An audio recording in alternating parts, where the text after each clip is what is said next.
Before the council meeting, we have a council informational. We have a guest, Mr. Greg Schlau, who's here to speak to us about the Relay for Life with the American Cancer Society. Greg, the floor is yours. Thank you very much, Mr. Mayor. Give me a few minutes. I gotta be able to see what I'm saying to you, otherwise I won't. We're missing Stephanie. Okay.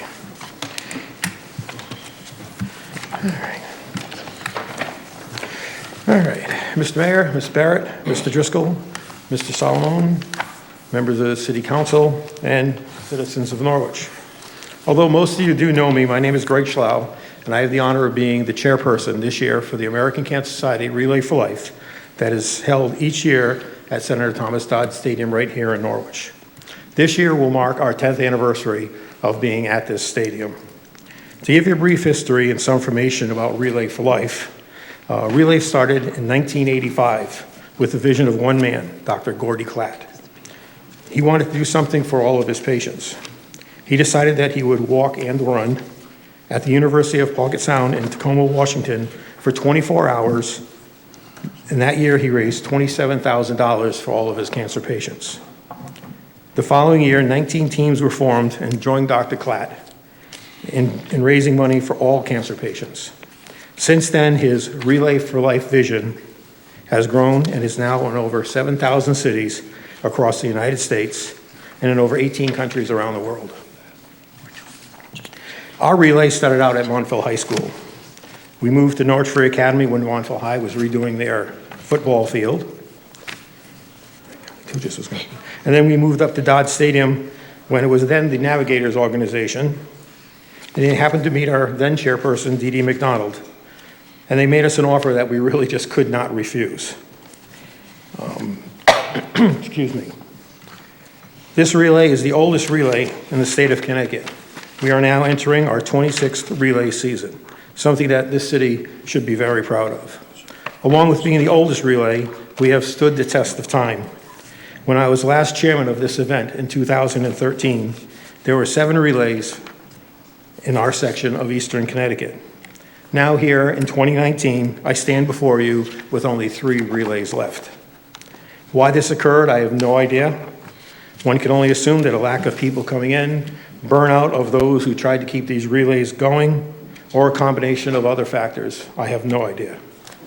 Relay for Life is a part of the American Cancer Society, but these relays are run by volunteers, people like you and I, who have the desire to see this world cancer-free. The volunteers make up what happens during the day. We schedule the events, we plan the entertainment, everything is on our shoulders. We are provided with a staff partner from the American Cancer Society. This staff partner's actual title is our community manager. Most paperwork for the relays are provided by this partner, as well as the responsibility of keeping accurate account of team numbers, relay participants, and the depositing and record keeping of all funds raised. But make no mistake, every Relay for Life is volunteer driven and staff supported. Even though the Relay for Life has been around for quite a while, some people after all these years still have very little knowledge of what Relay is all about. That's one of the reasons I'm here today. Relay for Life is first and foremost a walking event. It is not a running event. Running is allowed, but is not required. Much as a relay team that passes a baton from one member to another, so is the concept of this event. We ask that during the entire relay, one member of your team be on the track. Is this mandatory? No. Is it suggested? Yes. We do this as a cancer patient deals with cancer every hour of every day while they are fighting this disease. Staying on the track shows our commitments to the cancer patients. We do this for 24 hours. They must deal with this daily with no time off. On a side note, all relays originally started at 24 hours. Most of them have now dropped to 10 to 12-hour relays. The one here in Norwich is still originally the 24-hour, and that's how we will keep it. Every relay has 3 main topics that it promotes. They are celebrate, remember, and fight back. First, we celebrate to all those that come out that have battled cancer and for those that are currently fighting this disease. These are our cancer survivors. The American Cancer Society considers anyone that has been told they have cancer as they are a survivor. These people are encouraged to sign up via our webpage at no cost, and they are provided a t-shirt that states they are a survivor. These shirts are purple in color, as this is the color that has been designated for all survivors, only for the American Cancer Society on all of their events. I actually brought one today to show you what it does look like. When you're up there, you will see a sea of these shirts. They're purple, they say Relay for Life, and in the back, it does say a survivor. After the survivors are asked to do the ceremonial first official lap with their caregivers, and once this lap is completed, all survivors and their caregivers are treated to a luncheon in their honor. The second thing is we remember, sometime between dusk to nighttime, usually around 8 to 9 o'clock, we hold what is known as our luminaria ceremony. During the day, people can purchase bags and place the names of loved ones that have passed away from this disease. These bags, just prior to the ceremony, are placed around the walking track and lit up with glow sticks, with donated canned goods holding them down to the breeze that everyone knows is usually up at Dodge Stadium. During the ceremony, it is very quiet, and the names of those on the bags are scrolled down the screen in the outfield as bagpipers play songs chosen by the luminaria chairperson. Once the ceremony or the speaking part is complete, a lap is made in the honor of all those that have lost someone that they cared for from this disease. This is the most solemn and emotional part of this relay. The canned goods that I mentioned that would hold the bags down after the ceremony are complete are donated to one of our local food pantries. Third, we fight back. This occurs throughout the day with teams choosing a different type of cancer to have information about. Literature and posters of things that you can do to help yourself fight cancer and avoid getting it are on the venue and along the walking track. So the next question that usually is asked is, where does the money go? Everyone assumes that the money raised goes to research. A good part of it does, but that's only part. Money raised through Relay also goes to providing free transportation to cancer patients that need it to and from cancer treatments. Free wigs and makeup tips are provided to patients, as well as mastectomy products to those battling breast cancer. It has been found that this works well in keeping a cancer patient with a positive outlook and a positive attitude. Part of the money goes to the many Hope Lodges throughout the country. These are places when special treatment is required that a cancer patient and one of their caregivers can stay if they cannot afford a hotel. These Hope Lodges provide beds and meals for these people while they are going through this special treatment. There is also a 24-hour, 7-day-a-week, 365-day-a-year hotline that can be called for questions, concerns, or just if somebody feels that they need to talk. What people also don't know is that the money raised here in New England stays here in New England. People have complained to me, and many others that participate in Relay for Life, that the ACS never reaches out to them when a loved one is going through cancer. Unfortunately, the American Cancer Society cannot do that. Under the HIPAA laws, the hospitals, doctors, and treatment centers cannot give patients' names out.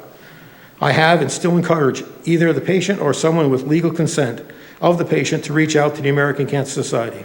Once this is done, the Cancer Society can help in any way that the patient needs.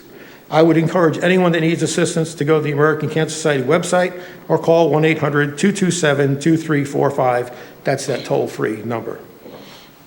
One thing people need to understand is that the Cancer Society cannot provide financial assistance. If they provided financial assistance to, say, the 1 million people in the United States are affected with this disease, at $1,000 each month, it would be over $12 billion they would have to put out each year, which is impossible for any organization to do, which is why no financial assistance is available. So that provides a brief overview of what happens at Relay for Life and what Relay for Life is all about. Believe me when I say I could talk here for hours, and I could, about all this. I can go in much depth. So now begs the question, why am I here and what do I want from the city of Norwich? Well, it would be absurd to me to ask for financial assistance from the city with the services like education and public safety as more of a priority. But I am looking for help. The Relay has been in Norwich now for over 20 years, and what I'd like to see from the city of Norwich is to provide us with some support for the event. I lost my place, I'm sorry. The city has a website that we can put our meetings on, and the Relay date can be placed on there as well, and you can encourage people to come out and support what we are trying to do. The city can also allow the Cancer Society and the Relay members to hang flyers around the city and in city departments asking to form teams and participate in Relay for Life. With other relays folding in our area, we have a potential to reach more businesses and corporate sponsors and reach more people to participate. but without new teams, more participants than those that are currently involved, we can't go any farther than we are. We also would like the city this year, in March or April, to give an official citation to the Tigers organization. And on the relay day of June 13th, to be there to give this proclamation to the Tiger organization. Their help and their assistance to us has been invaluable, and I could have thanked them enough. Way too many people in Norwich and surrounding towns have passed away from this disease. Yet taking an active role in fighting this disease has diminished, not just here in Norwich, but all over the state and in the country. This makes me ask why. Being part of this event, or any Relay for Life, takes only a few hours a month and 1 day a year. I don't see that as a hard commitment to make. Statistically speaking, 1 in 3 people will be diagnosed with cancer in their lifetime. That means as I look at all of you, 3 of you will be diagnosed with cancer in your lifetime, statistically speaking. I hope you don't, I really don't. And 1 in 4 people will know that someone that has been diagnosed with the disease. And that would statistically mean 2 to 3 of you know somebody that's going to have cancer or has it. I'm skipping the next part. Back when I first talked to you, I talked to you about the cancer survivors and what they do. My next question to you is, how many of you do know somebody who's had cancer in the past? I know you do. You do? Good. Anyone else? From this day forth, most of you know me by my first name. You've known me here. I've come here with you for the State Firefighters Convention, for other things that I felt passionate about in this city. When I showed you this purple shirt is mine. I'm a cancer survivor. So from now on, when someone asks you that, do you know somebody? You can say, yes, I do. I'm the one. I'm 19 years as of September of this year. I'm going to stop here because what I was going to say would not be appropriate, I don't think, at this time. But I've always been told that a short presentation or discussion is better than overwhelming people with a lot of information. Again, I could go on forever and talk for this for hours, keep you here till you tell me to actually get out and you're going to start your meeting at 7:30. So I'm going to stop here just for a minute to pause and ask if you have any questions of me about the American Cancer Society or the Relay for Life. Members? Yes. Yes, Stacey. Alderman Stacey Gould.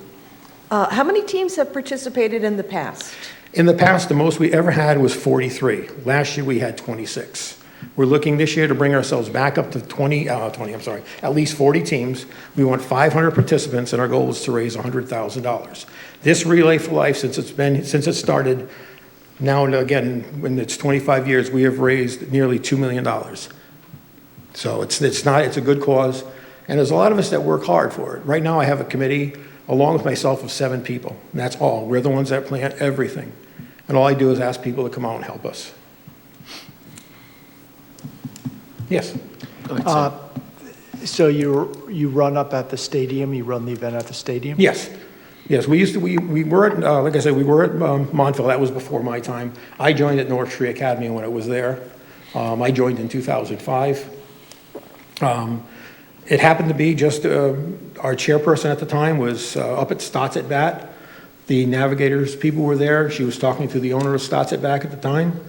They turned around and said, we can beat that deal, and we were being charged to use NFA. The Tigers, or Navigators, offered us free of charge. They've provided us with ice, the gas for their machines, their grills, anything we need to provide our day, make our life easier up there. They have done it for us. That's why I think these guys are phenomenal. And I'd really like to, I'm going to be speaking with Senator Austin as well to get a citation from the state of Connecticut on that same day. Because I think after 10 years of having us there and putting up with us, and the second year we were there, we caused $10,000 worth of damage to their warning track, and they never really screamed at us. I think they deserve something that they've done. I mean, not only have they been beneficial to the city as a baseball team, but outside of being a baseball team, I think they've been just as well. They've done a lot for the city. Other members? Questions? I really promised you, I told you I would keep this short. I didn't want to keep you here all night. I will ask, there is one thing, because I was always told to end things on a positive note. So I'm going to ask Mayor Nystrom to come up here with me for a minute. And Bob, I'm going to ask you to do me a favor. Back in 2013, yeah, you can go. I'm going to keep talking while you're walking. Back in 2013, then Mayor Hinchey was in office, and I presented her with some plaques that said this is a Relay for Life community. I realized that after looking around the city, that there's more than 2 entrances to the city of Norwich. There's a lot more. So tonight I have 4 plaques that I'm going to present to Mayor Nystrom, and I'm going to ask you, Mr. Mayor, to put these up at the city at your discretion, wherever you would like. And if you need more, please let me know. Bob? I'm going to take a picture of this, Mr. Mayor, so you can put it on our, if it's okay with you. I just said, you don't know my password.